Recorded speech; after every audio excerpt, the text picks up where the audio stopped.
नमस्कार, स्वागत है आप सभी का हमारे यूट्यूब चैनल पर। आज हम बात करने वाले हैं सीयूटी पीजी एडमिशन प्रोसेस को लेकर के। एनटीए की इस भूल की वजह से पूरा एडमिशन प्रोसेस प्रभावित होने जा रहा है। जी हाँ, पूरे सीयूटी पीजी के एडमिशन प्रोसेस को पोस्टपोन करना पड़ेगा, क्योंकि जो एनटीए ने किया है इस वजह से बहुत सारी प्रॉब्लम्स सामने आ रही हैं। खुद एनटीए ही इसको अब सॉल्यूशन नहीं कर पा रहा है। पूरी वीडियो अंत तक देखिएगा। मैं इस पे बात करने वाला हूं कि किस प्रकार से आपके सीयूटी पीजी के एडमिशन प्रोसेस को एनटीए प्रभावित कर देगा।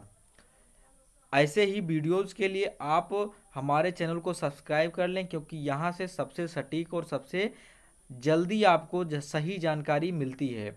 बात करने वाले हैं सीयूटी पीजी के एडमिशन प्रोसेस को। तो आपने अभी तक का एक नोटिस देखा होगा, जो कि 20 जून की नोटिस है। इसमें बताया क्या गया है, जो एग्जामिनेशन एनटीए ने शेड्यूल किया था वो कुछ कोर्ट्स के लगभग 4,044,079 लगभग 44,079 कैंडिडेट्स थे जिनका एग्जाम्स ये नहीं करवा पाए हैं। अब इसमें हुआ क्या है, एनटीए ने कुछ लोगों का जो नॉर्थन ईस्ट थे उनका सेंटर बहुत दूर भेज दिया था, जिस कारण से उन्होंने ईमेल किया और बाद में अब उनका एग्ज़ाम शेड्यूल कर रहे हैं।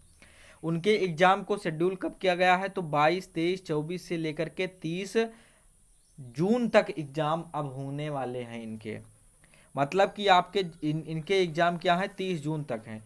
पहले एनटीए ने बताया था कि हम 25 जून तक हर हालत में इनके एग्ज़ाम करा लेंगे, बट अब क्या है, 30 जून तक ये एग्ज़ाम चलने वाले हैं। और गजब की बात यह है कि जो 22 तारीख का एग्ज़ाम है उसका एडमिट कार्ड जो है आज शाम को दिया जाएगा। आज शाम को दिया जाएगा, मतलब अभी तक एडमिट कार्ड उनका जारी नहीं किया गया है। अब बात ये होगी इसके द्वारा होने क्या वाला है। जो आपका सभी यूनिवर्सिटीज़ की काउंसलिंग प्रोसेस थी वो अब होंगी क्या, कि अगर 30 तारीख तक इनका केवल एग्ज़ाम ही चलेगा तो आपके जो आंसर कीज हैं, आप समझ सकते हैं कि आपके जो आंसर की हैं वो आंसर की आपके कब आएंगे। तो आंसर की कम से कम इसके एग्ज़ाम समाप्त होने के कुछ भी कर लें 4 से 5 दिन तो लग ही जाएंगे। तो 4 से 5 डे के बाद में ही अब आंसर की आ सकती है। आंसर की आने में भी बहुत प्रॉब्लम है। किस प्रकार से, सबसे बड़ी प्रॉब्लम तो ये है कि आप कैंडिडेट्स लोगों को बहुत ही परेशानी होने वाली है। किस प्रकार से, जैसे एक कोड के लिए इन्होंने कई सारे शिफ्ट में पेपर कराए हैं, कई सारे शिफ्ट्स में पेपर हुए हैं। जैसे गलती इन्होंने किया क्या, जैसे आपका मान लीजिए कोड था COQP05,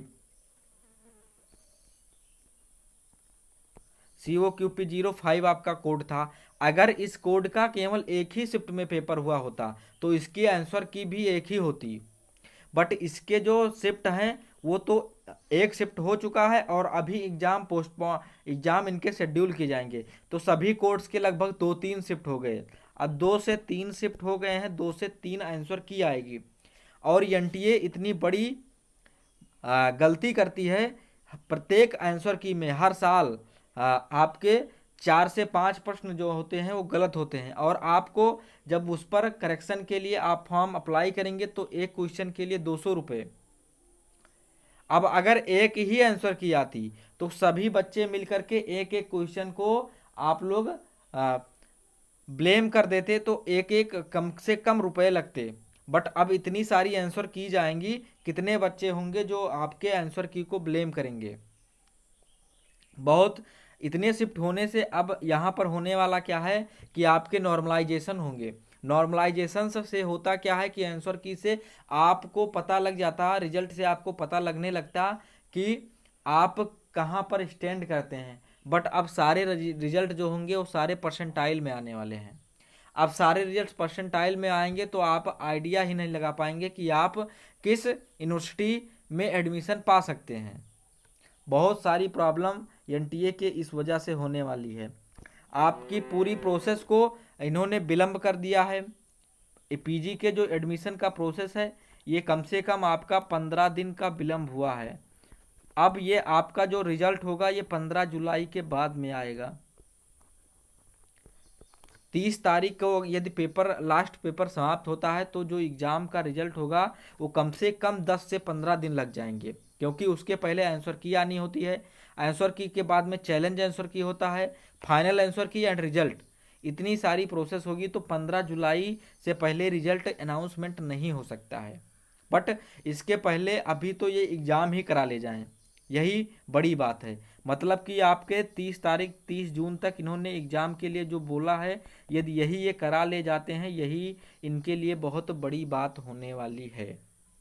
तो देखते हैं क्या होता है। बट ये एडमिशन के लिए एक अच्छी खबर नहीं है। सभी का एग्ज़ाम पोस्टपोन्ड हो चुका है, मतलब कि सभी के एग्ज़ाम के एडमिशन की प्रोसेस को अब बढ़ा दिया जाएगा। प्रोसेस जो है वो क्या हो गया है, आगे फॉरवर्ड कर दिया जाएगा। इसके लिए आपका जो प्रोसेस है वो 10 से 15 दिन अब लेट हो जाएगा।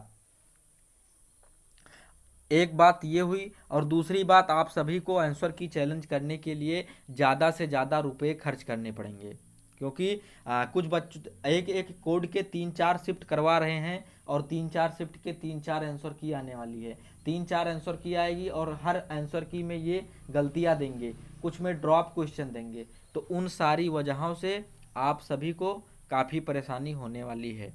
तो एनटीए इस बार पूरी तरह से नाकाम रही है एग्ज़ाम को कंडक्ट करवाने में।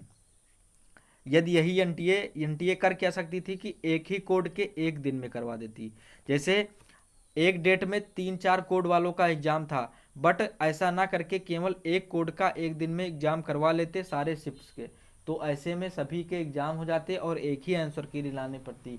नॉर्मलाइजेशन का कोई चक्कर ना रहता, सीधा स्कोर आ सकता था, रॉ स्कोर, परसेंटाइल की कोई मतलब ना रह जाता वहाँ पर। बट अब रिजल्ट जो होगा वो परसेंटाइल में आएगा, उसके बाद में आपका स्कोर आएगा, उसके बाद में आपकी काउंसलिंग प्रोसेस स्टार्ट होगी। सभी यूनिवर्सिटीज़ में आपको अब रजिस्ट्रेशन करना पड़ेगा। इससे एनटीए क्या करेगा, अपना रुपया खूब कमाएगा। जो यूनिवर्सिटीज़ हैं वो रुपए कमाएंगी, एनटीए तो कमा ही रहा है। मिलते हैं अगली वीडियो में, जैसे ही कोई नई अपडेट आती है। तब तक के लिए नमस्कार, बने रहिए हमारे साथ, हमारे चैनल को सब्सक्राइब करें ऐसी ही वीडियोस पाने के लिए। तब तक के लिए नमस्कार। और आप सभी CUET PG की पोर्टल को चेक करते रहिए, किसी भी वक्त कोई ना कोई नोटिस दे सकता है।